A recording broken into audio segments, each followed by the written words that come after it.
예, 오늘은 저번 주에 얘기했듯이 오늘 우리 총무님이 10분간 첫 강의가 시작됩니다. 여러분들이 조금 강의 들을 때 문제가 있더라도 잘 넘겨주시고 또 수고하셨다고 박수를 쳐주시기를 바랍니다. 우리 남국수 교수님 소개합니다. 나오세요.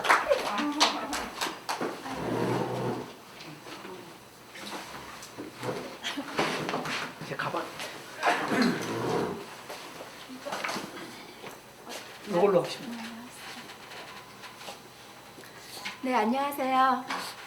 오늘 SDGs 강의를 맡은 남궁숙입니다.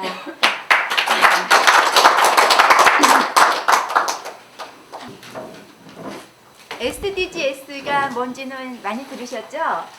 네, 지속 가능한 지구의 발전을 위한 국제적인 약속입니다. 2015년도에 이제 뉴욕에서 열린 유엔 총회에서 채택이 된 17가지 목표가 있는데요. 그 목표들은 지금 현재 세대의 수요를 저해하지 않으면서 미래 세대의 수요까지도 보장하기 위한 그런 내용을 담고 있습니다. 그리고 실천은 2016년부터 2030년까지로 되어 있고요. 여기 슬로건이 있어요.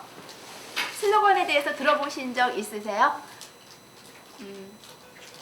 단 한 사람도 소외되지 않는 것. 이 굉장한 실천 의지를 담고 있다고 보여지는데요. 저는 이 슬로건을 처음에 보면서 깜짝 놀랐어요. 굉장히 울림이 있는 그런 슬로건이더라고요. 그만큼 이제 유엔에서 실천 의지가 강하고 또 유엔에서는 이 목표들을 얼만큼 실천됐는지 측정을 하고 또 평가를 한다고 합니다. 그러면 그 17개의 목표들이 어떤 것들이 있는지 한번 볼게요. 첫 번째는 빈곤 종식입니다. 지금 전 세계적으로 7억 3,600만 명의 사람들이 빈곤에 시달리고 있다 그래요. 그리고 두 번째는 기아 해소와 지속 가능 농업입니다. 5살 미만의 어린이들이 굶고 있는 그 어린이들의 수가 1억 5,500만 명이래요. 그것은 이제 퍼센트로 따지면 22%라고 하고 있고요. 이제 세 번째는 건강 및 복지. 네? 저한테 말씀하신 거 아니죠? 네. 건강 및 복지.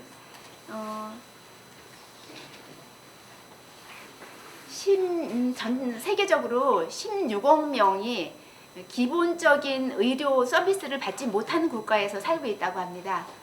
다들 아마 잘 모르셨을 거예요. 그 다음에 양질의 교육, 또 인구의 초등학생의 절반은 지금 초등학생 절반은 이제 전쟁이나 갈등 지역에서 살고 있다 그래요. 그리고 그 다음에 5번째, 양성평등 및 여성의 권익 신장. 이제 하루에 똑같은 일을 했을 때 남자들은 하루에 10,000원을 번대요. 예를 들면 남자들이 10,000원을 벌 때 여성들은 7,700원을 번다고 합니다. 그 다음에 6번째는 물과 위생. 시간 관계상 지금부터는 제목만 훑고 건너갈게요. 그리고 7번째는 에너지의 친환경적 생산과 소비. 그 다음에 양질의 일자리와 경제 성장. 혁신과 인프라 구축. 불평등 완화. 지속 가능한 도시 조성. 지속 가능한 소비 생산. 그 다음에 기후 변화 대응. 해양 생태계 보전. 육상 생태계 보전. 평화와 정의 제도. 지구촌 협력 강화. 이렇게 지속가능 발전 목표가 17개가 있고요. 그 다음에 세부 목표를 또 169개가 들어있어요. 이것을 어떻게 측정하고 이행할 건가를 또 세부적으로 지표를 두어서 그거에 의해서 이제 실제적으로 실천해 나간다고 합니다. 그럼 오늘은 이 17개 목표 중에서 양성평등에 관해서 알아볼게요.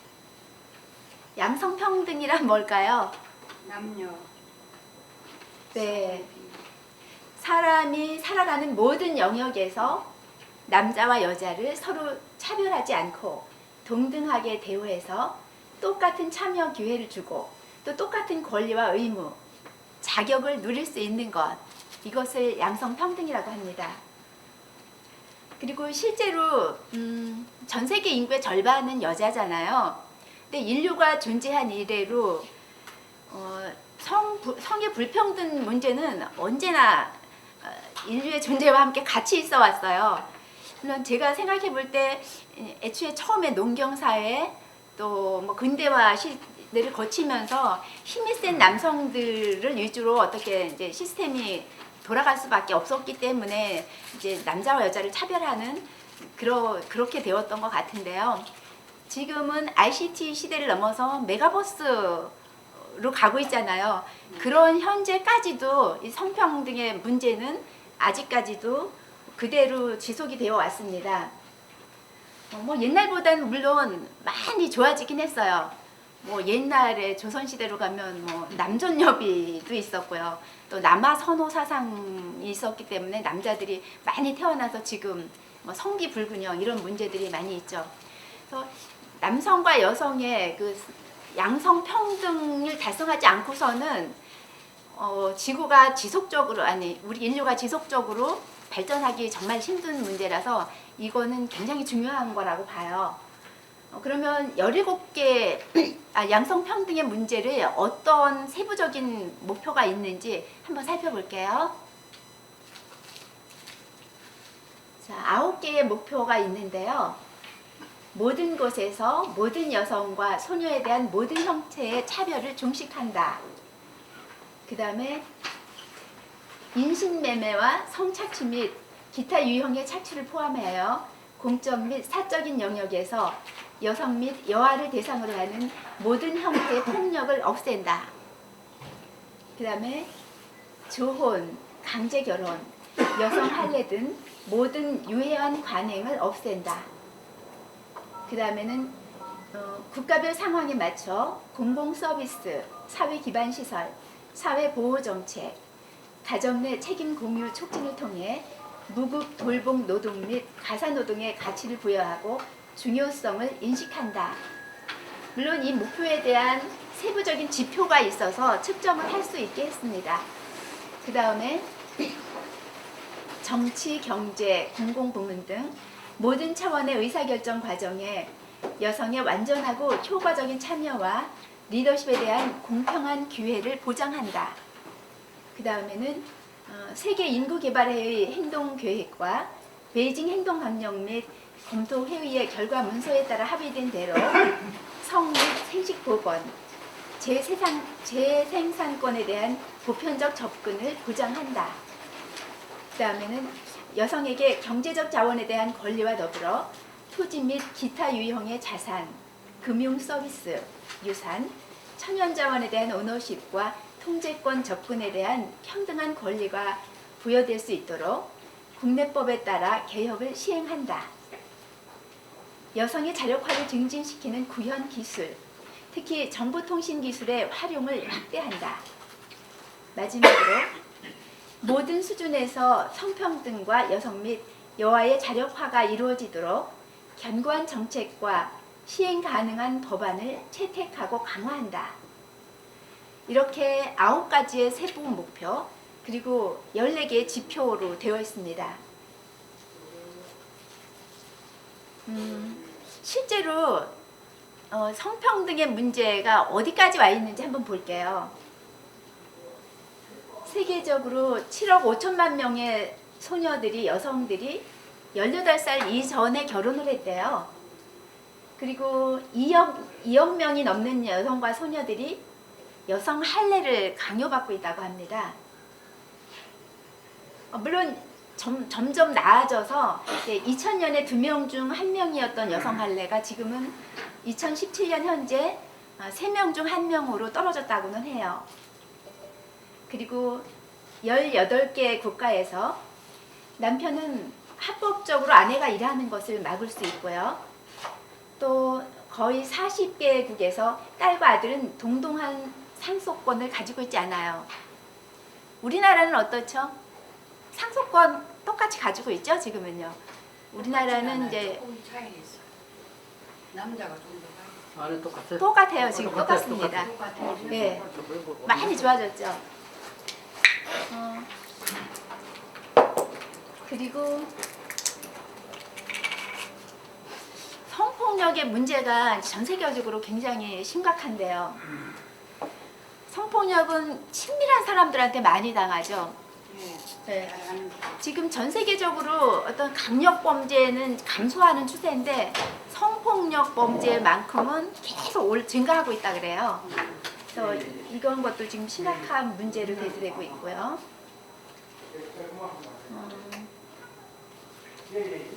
뭐 정치권의 남성들에 비해서 여성들의 참여 비율이 현저히 낮은 거는 우리 모두가 다 알고 있는 사실이고요. 그러면 지금까지 이제 세계적으로 사례가 어떤가 살펴봤고요. 우리나라는 어떨까요? 그걸 한번 볼게요. 2016년도 보고서의 그 성격차 보고에 의하면 우리나라는 144개국 중 116위라고 합니다. 좀 놀랍지 않아요? 그리고 아까 말씀드렸지만 이제 강력 범죄 중 살인, 강도, 또 방화 등의 범죄가 감소세를 보이고 있는 반면에 성폭력 범죄는 증가세를 보이고 있어요. 그리고 더군다나 여성들은 가정 내에서도 폭력에 노출되어 있죠. 또 여성의 사회 참여 및 공평한 기회가 보장되지 않고 있어요. 공평하진 않죠. 많이 좋아지긴 했지만요. 임금 격차는 OECD 국가 중 10년 넘게 우리나라가 임금 격차가 1위랍니다. 정말 놀라워요. 그래서 한국 정부는 이제 2000년도부터 지속적으로 이런 성평등을 해소하려고 굉장히 노력을 많이 했어요. 그리고 뭐 여러 가지 다각적으로 노력을 하면서 마태 지역 양성평등 정책 뭐 이런 사업을 비롯해서 많은 사업들을 진행해 왔습니다. 자, 주목할 만한 그 사례를 한번 볼게요. 바로 2021년도에 있었던 건데요. 양성 영화진흥위원회에서 시나리오 공모를 했는데요. 양성평등에 여성에게 가산점을 주었어요. 작가가 여성이었을 경우에 2점의 가산점을 주었고요. 또 그 시나리오상의 주인공이 남자였을 때에는 3점의 가산금을 주었대요. 가산점을. 그래서 결과적으로 이제 그 수상자 15편 가운데 11편이 가산점을 받았다고 하는데요. 이제 대상은 여성 작가가 남성 주인공으로 쓴 시나리오가 대상을 받아서 2점의 가산점을 받았고요. 그리고 1등과 2등은 남성 작가들이 받았는데 이분들은 가산점이 없었어요. 그래도 1, 2등을 했고요. 3등은 여성 작가가 여성 주인공으로서 5점의 가산점을 받았고요. 4등은 수상자 10명 중 9명이 가산점을 받았다 그래요. 여기에 대해서 어떤 생각이 드세요? 불평들이 여자의 경우만 비추고. 그렇죠. 이 수상 내역이 공개가 되자 이제 역차별 논란이 일었죠. 이런 거는 제가 봐도 좀 역차별인 것 같아요. 성차별을 이런 데다 둘 게 아니라 다른 지금 목표를 정한 그쪽에서 둬야 되는데 좀 엉뚱한 데서 한 것 같다는 생각이 제가 여자지만 좀 들거든요. 물론 이제 그 영화진흥위원회는 이런 취지라고 얘기를 했대요. 여성 인력과 또 여성주도 서사의 비율을 늘리자는 취지로 이제 올해 처음으로 양성평등 가산점 제도를 도입했고요. 경력이 단절된 여성 인력을 적극적으로 유입해서 참신성과 창조성을 확대하겠다는 그런 취지로 이 제도를 도입했다고 합니다. 자, 그러면 한번 여쭤볼게요. 양성평등은 남성에게 불리할까요? 여기 계신 남성분들에게 여쭤볼게요. 양성평등은 남성에게 불리할까요? 유리해요. 네? 유리하다고. 유리하지 않다고. 아, 불리하지 않다고 생각하시는 거죠? 근데 요즘 아직 군대에 갔다 오면은 그 가산점 주는 거 그거 있나요? 우리나라 없어졌죠. 여성들이 반대해서. 없어졌죠. 그러고 어디 본가 시험 쳤을 때 네네. 그것도 그죠. 그게 가산점이 네. 지금 없는 걸로 알아요. 그래서 오히려 거기서 역차별이라고 이제 많은 얘기가 나오잖아요. 그런 거는 저희 우리 신체적인 문제 이제 애초에부터 이제 다른 거잖아요. 남녀가. 근데 이스라엘 같은 경우는 여성들도 군대에 가잖아요. 그래서 그 군대를 어떻게 할 거냐는 계속적으로 어떤 논의가 필요하다고 봐요. 뭐 제가 그런 걸 전공한 건 아니라서 이제 세세하게 말씀은 못 드리겠지만 그 부분은 남성 쪽에서는 역차별이라는 생각을 할 수가 있죠. 왜냐하면 그 20대 굉장히 중요한 시기에 여성들은 공부를 해서 이제 사회 진출하는데 남성들은 그 중요한 시기에 2년, 3년씩 군대 생활을 해야 되잖아요. 이거는 이제 지속적으로 어떤 논의가 필요하다고 보여집니다. 뭐 예전 우리 부모 세대와 비교했을 때는 우리는 집에서 다들 그러셨을 거예요. 네. 아버지들은 전혀 가사노동에선 아예 아무것도 안 하셨죠. 일을 사회적으로 뭐 옛날에는 이제 농경사회 농촌에서 보면 똑같이 밭에서 일하고 농사일을 하셔요. 근데 집안일은 엄마만 하셨죠. 저희도 농촌에서 컸지만 근데 지금도 마찬가지로 똑같이 남자와 여자가 부부가 똑같이 사회 활동을 해요. 근데 가사일은 여자가 하죠. 남성들이 도와준다 그래요. 조금 도와줄 수 있지만 어디까지는 도와주는 거죠. 같이 분담을 하는 건 아니고요. 이제 그런 부분도 이제 그게 한 아마 40대 이상인 것 같고요. 지금 20대, 30대는 또 안 그렇대요. 뭐 똑같이 한다고 저 들었습니다. 네, 많이 좋아지고 있긴 해요. 근데 그렇더라도 전 세계적으로 이제 불평등은 여전히 존재하고 우리나라는 많이 좋아졌지만 아까 보셨다시피 그렇지 않은 나라들이 굉장히 많잖아요. 제가 생각할 때 아까 남성분도 말씀을 했지만 양성평등이 남성에게 불리하지 않습니다. 오히려 남자와 여자를 차별했기 때문에 남성들이 짊어지는 짐, 뭐 가족을 먹여 살려야 된다는 예전에 그 여자들보다 어쩌면 더 무거운 짐을 남성들이 지고 있었을 수 있고요. 여성은 여성들대로 이제 역할이 제한이 되어 있고 이제 사회에서 여러 가지 불평등 때문에 제대로 자기가 능력이 있음에도 불구하고 펼치지 못한 그런 것들이 있었을 거예요. 그러면 그 해결 방안을 찾아야 될 건데 혹시 세계에서 양성평등이 가장 잘 이루어지고 있는 나라가 어딘지 알고 계실까요? 네? 아닌데요. 스웨덴 아니고 자, 아이슬란드라고 합니다. 아이슬란드가 지금 8년째 계속 양성평등 1위 국가인데요. 여기 국가의 슬로건이 있어요. 여성이 살기 좋아야 모두가 함께 살기 좋은 나라가 된다. 맞아요. 이게 국가 슬로건이래요. 그리고 양성이 평등해야 국가 경쟁력도 맞아요. 높아진다. 그래요. 예, 이것이 양성평등이 됐을 때 뭐 살기 좋은 나라가 되고 국가 경쟁력이 높아진다. 이 말을 증명이라도 하듯이 아이슬란드의 그 행복지수, 행복지수가 세계적으로 3위, 1등이 아닌 게 아쉽지만 어쨌든 3위를 계속 유지하고 있다고 합니다. 그리고 여기서는 이제 그 국가적으로 목표를 정했대요. 뭐 보육에 대한 국가의 전폭적인 지원, 또 공평한 가사 분담, 그리고 양성평등 교육을 법으로 권고를 하고 있다고 합니다. 높은 교육 성취도 등등 여러 가지가 있는데 제가 몇 가지만 적어봤어요. 자, 그럼 지금까지 그 지속가능 발전 목표 17개 그리고 5번째 목표 지금 양성평등에 대해서 알아봤고요. 이 시간은 양성평등에 대해서 알아보는 자리니까 양성평등에 대해서 지금 마무리를 할게요. 양성평등은 여성만을 위한 것이 아니고 남녀 모두를 위한 것이라는 점을 모두 다그 인식을 하고 개선하려는 노력이 필요하고요. 또 가장 기본적인 삶의 형태인 가정에서부터 양성평등이 이루어져야 이제 그것이 사회 전체적으로 확산을 할 수 있겠고요. 국가 전체적으로 진정한 양성평등이 이루어졌을 때 이제 국가 경쟁력도 더 높아질 걸로 보여집니다.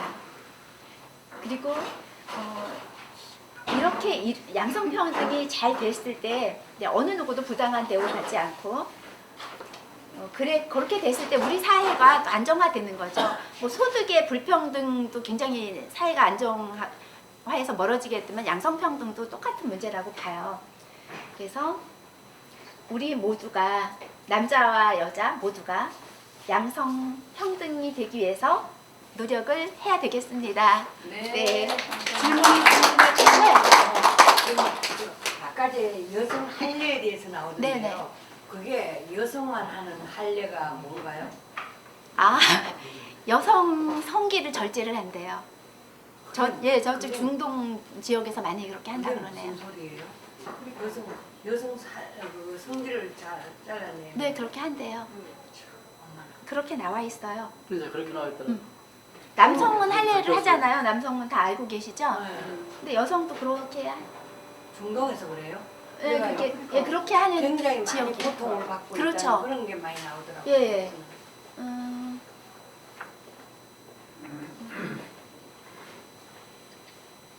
그러면 수원 볼 때도 특별하겠습니다. 성기를 어디를 잘라낸다는 거야? 저도 보진 않아서 모르는데 여성의 성기를 잘라낸다고 하더라고요.